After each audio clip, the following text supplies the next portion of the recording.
Hi class. I want to talk a little bit about little things. This is your assigned reading and you need to go ahead and read that. I've placed a copy for you on Blackboard.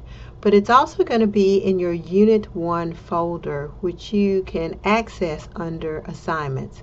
If you click on the Assignments tab, you'll see Unit 1 Fiction.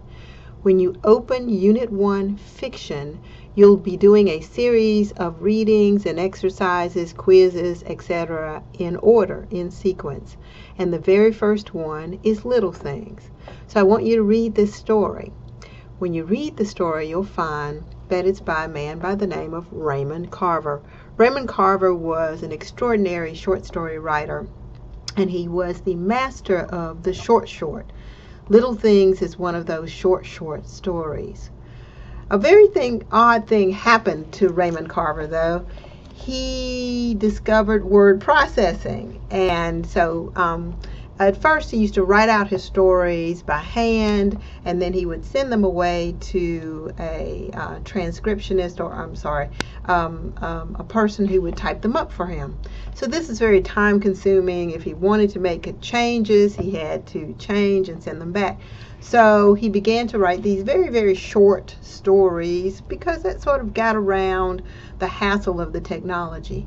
And then the word processor came into being, and he was able to write much longer, much more elaborate stories because they could be easily changed or rearranged with just some highlighting and click of the mouse. So you're going to read two stories by Raymond Carver this term. You're going to read Little Things, a very short story about a man and a woman. They aren't even named. They don't even have a name. With something very odd happens with them. They're fighting. They're divorced. We're not sure why the man is leaving the woman. And they end up fighting over the baby. I won't ruin the ending for you because it's sort of a surprise. But I'd like for you to think about how ironic this ending is. Then you're going to read another little story called Happy Endings. This is by Margaret Atwood. This story is about writing short stories. We have these two characters, and the point is that at the end of every single story they die, because this is the end of every story. Boy and girl meet, boy and girl fall in love. We can complicate it up in all kinds of ways. There's only one story, right? We can complicate it up. We can give the boy cancer. We can give the girl cancer. We can have the boy not like the girl. We can have the girl not like the boy. We can add another boy or another girl into the story so that it's a love triangle. We can send something else at them. We can send a flood toward them, or a tornado, or an earthquake, or a meteor, or an alien invasion.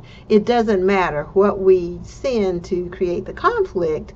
We have a boy, we have a girl, we have a love story, and we can put all sorts of things in the middle to complicate it up. But here is the way all stories end. The boy and the girl die.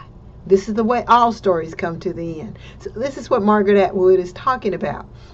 We can start with version A, version B, version C, version F. It doesn't matter. At the end, they die, they die, they die, they die. The only thing that differentiates one story from the other is what happens in the middle. That's the plot. A then, and a then, and a then. What happens? What makes that story interesting? And so she's going to take the same basic story, and these are just little paragraphs, and she's going to start with a boy and a girl, a man and a woman meeting, and then she's going to complicate it up with all kinds of things thrown in. But at the end, they die, because they always die. So I want you to read that, and then I want you to read Raymond Carver's other story, Cathedral, which is post-word processor for him. So he's got the word processor now, and he's writing a much longer, much more elaborate story. This one is about a narrator, a very jealous narrator, a husband of a woman who's been married before, and her blind friend, who has known her much longer than the husband, comes to visit. The husband is not too keen on that. But after lots of food and a couple of drinks and some marijuana, etc., etc., the husband begins to loosen up, and the blind man teaches the narrator to see the world in a much different place, a much different way. So, want you to think about those stories, and then we're going to begin our discussion. So usually the way it's going to work is I'm going to post things on Wednesday, and then you will have time to complete those things. What I've posted for Unit 1 will take us through the next 2 weeks, and I'm going to intersperse instructional videos, instructional information. You can't skip over that information. You have to watch it or read it in order to go on to the next thing. But if you have any questions, you can email me, call me, or write me.